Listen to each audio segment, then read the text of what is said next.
2015 செம்பரம்பாக்கம் ஏரியில் இருந்து 1 லட்சம் கன அடி தண்ணீர் திறக்கப்பட்டதாக கூறுவது தவறான தகவல் என எடப்பாடி பழனிசாமி பேச்சு. செம்பரம்பாக்கத்தில் இருந்து அதிகபட்சமாக வினாடிக்கு 35,000 கன அடி தண்ணீர் மட்டுமே திறக்க முடியும் என்றும் விளக்கம். 2015 எப்படி வந்து நாட்டு மக்களுக்கு தெரியும்? செம்பரம்பாக்கம் ஏரி இன்றைக்கு முதலமைச்சர் தவறான தகவலை சொல்லிக் கொண்டிருக்கிறார். செம்பரம்பாக்கம் ஏரியிலே 1 லட்சம் கன அடி தண்ணீரை திறந்து வைத்து விட்டு இல்ல வெறும் 35,000 கன அடி தான் திறக்க முடியும், அதுக்கு மேல திறக்க முடியாது. எதிரிகளோடு துரோகிகளும் இணைந்து அதிமுகவை உடைக்க மேற்கொண்ட முயற்சி முறியடிக்கப்பட்டதாக எடப்பாடி பழனிசாமி கருத்து. தேர்தல் ஆணையமும் அங்கீகரித்து விட்டதால் அதிமுக இனி ஜெட் வேகத்தில் செயல்படும் என்றும் உறுதி.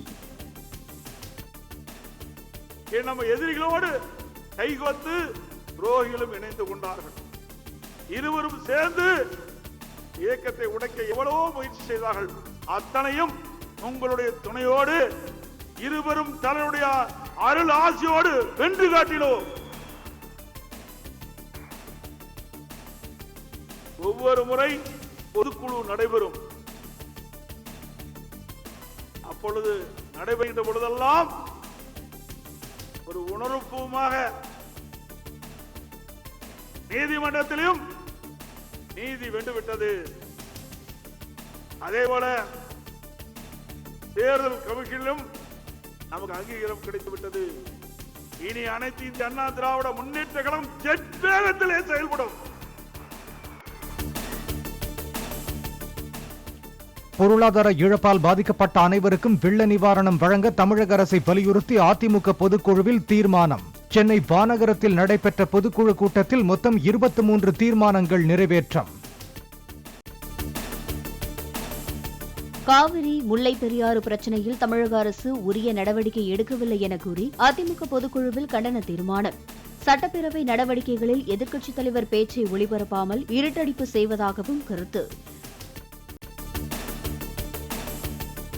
அம்மா உணவகத்தை மூடியதால் தான் மிக்ஜாம் புயலின் போது பாதிக்கப்பட்ட மக்களுக்கு உணவு வழங்க முடியவில்லை என எடப்பாடி பழனிசாமி கருத்து.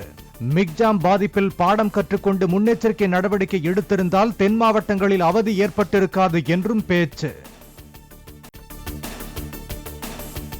தென் மாவட்டங்களில் மக்கள் பசியால் துடித்துக் கொண்டிருந்த போது கூட்டணி கூட்டத்தில் பங்கேற்க முதலமைச்சர் டெல்லி சென்றதாக எடப்பாடி பழனிசாமி விமர்சனம். பாதிக்கப்பட்ட இடங்களுக்கு முதலமைச்சர் நேரில் சென்றிருந்தால் அதிகாரிகள் முறையாக செயல்பட்டிருப்பார்கள் என்றும் கருத்து. ஓட்டு போட்ட மக்கள், உங்களை முதலமைச்சராக அமர வைத்த மக்கள் துன்பப்பட்டு இருக்கிறாங்க, வேதனைப்பட்டு இருக்கிறாங்க, பசியால் துடித்துக் கொண்டிருக்கிறார்கள். அவர்களை பார்ப்பதை விட்டு இந்தியா கூட்டணி அந்த கூட்டத்தில் கலந்து கொள்வதற்கு இங்கிருந்த முதலமைச்சர் டெல்லிக்கு போறார். இங்க இருக்கிற தூத்துக்குடிக்கு போகல. ஒரு முதலமைச்சர் பாதிக்கப்பட்ட உடனே நீ நேரடியாக சென்றிருந்தார்.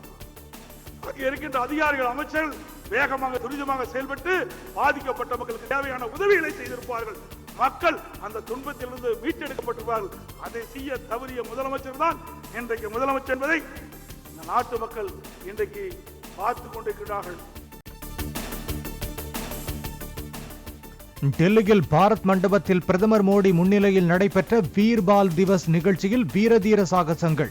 சீக்கியர்கள் பெருமளவில் பங்கேற்ற நிகழ்ச்சியில் வாழ்வீச்சில் ஈடுபட்டு கவனத்தை ஈர்த்த சிறுவர்கள்.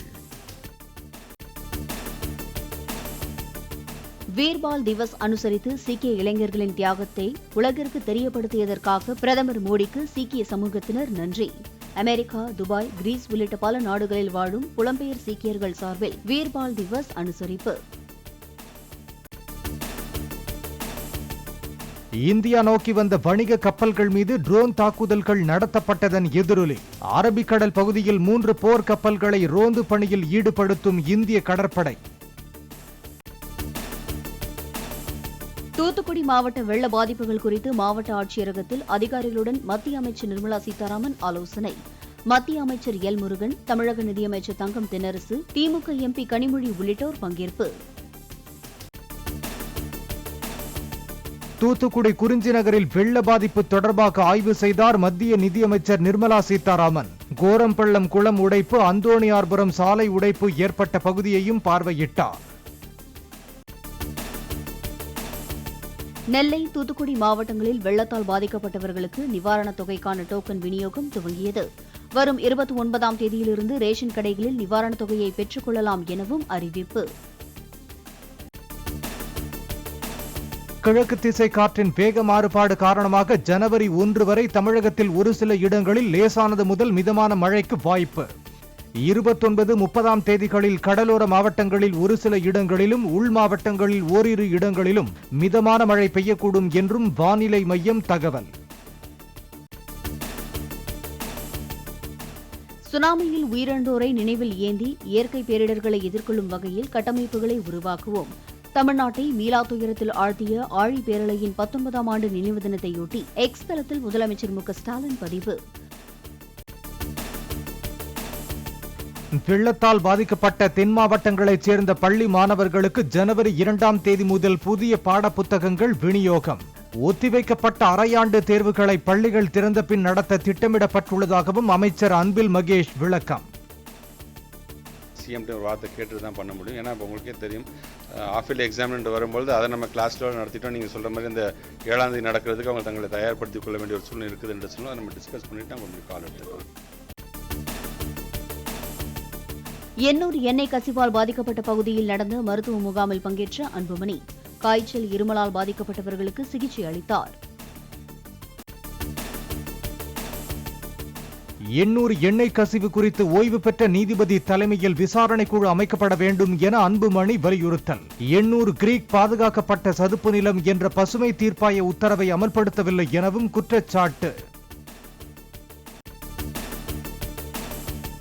வனப்பகுதியை ஒட்டிய கேளிக்கை விடுதிகளில் புத்தாண்டு கொண்டாட்டத்தின் போது இரவு நேரங்களில் பட்டாசு, வானவெடிகள் வெடிக்க தடை. கழிவுகளை வனப்பகுதிக்குள் கொட்டாமல் உரிய முறையில் அப்புறப்படுத்தவும் கோவை மாவட்ட வனத்துறை உத்தரவு.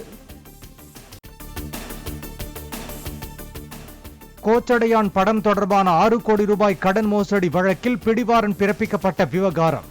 பெங்களூரு நீதிமன்றத்தில் ஆஜரான லதா ரஜினிகாந்துக்கு நிபந்தனையுடன் ஜாமீன் வழங்கி நீதிபதி உத்தரவு. மிக்ஜாம் புயலின் போது பெய்த கனமழையால் வண்டலூர் கேளம்பாக்கம் சந்திப்பு சாலையில் ஏற்பட்ட பள்ளங்கள் எதிரொலி. சுமார் 3 கிலோமீட்டர் தொலைவிற்கு வாகனங்கள் தேங்கியதை அடுத்து போக்குவரத்தை சீர் செய்த போலீசார். ஒடிஷாவில் கிரிக்கெட் போட்டி ஒன்றை தொடங்கி வைத்து பேட்டிங் செய்த போது நிலை தடுமாறி கீழே விழுந்த பிஜு ஜனதா தள எம்எல்ஏ பூபீந்தர் சிங் காயமடைந்தவர் மருத்துவமனையில் அனுமதிக்கப்பட்டு சிகிச்சை.